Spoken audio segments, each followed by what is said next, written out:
হে hello ফিফান, good morning. আজকে সকালবেলা আমার ঘুমটা একদমই ভাঙতে চাইছিল না, তবে আমার তো আজকে বিয়ে বাড়ি, তাই ঝটপট করে ব্রাশ টাশ করে রেডি হওয়া শুরু করলাম। এই কুর্তিটা আমি স্পেশালি মৌসুমীদির গায়ে হলুদে পরবো বলে কিনেছি। সাথে করলাম অল্প একটু মেকআপ আর চোখে একটা সানগ্লাস দিয়ে বেরিয়ে পড়লাম। গিয়ে দেখি এখানে সুপ্রিয়া দিও চলে এসেছে, আর আমাদের তো ঢং আর শেষ হয় না।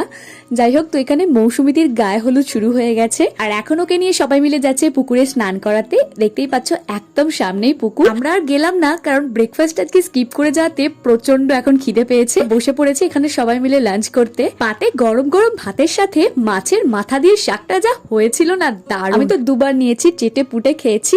আর তারপরে ছিল ভেজ ডাল, ঝুরু ঝুরু আলু ভাজা, মাছ, আর শেষে চাটনি। ব্রাইড যতই ভাবুক সে টাইমলি মেকআপে বসবে, এত নিয়ম কানুনের বেড়া চালে সেটা তো হয় না। মেকআপ আর্টিস্ট দিদি দুটোই আসার কথা এবং তিনি দুটোতেই আসেন। মৌসুমীদির বসতে বসতে বাজে 3টে। তো এরপর কি হলো সেটা তোমাদের সাথে আমি পার্ট 2 এ শেয়ার করবো।